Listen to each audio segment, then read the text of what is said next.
Ngayon guys, lalagyan na natin siya ng tubig. Medyo kumatas naman yung ano natin. So, kunting tubig lang yung lalagay natin.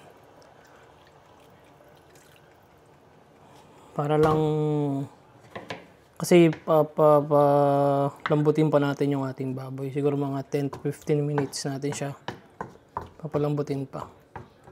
Though, mabilis naman lumambot ang belly.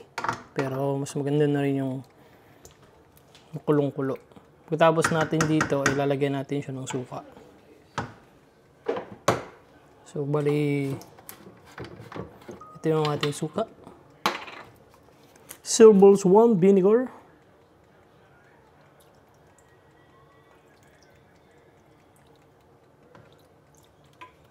So, yan guys. Tapos, yan, papakuloyin lang natin siya ng saute. Sabi nga nila, isasaute lang natin siya ng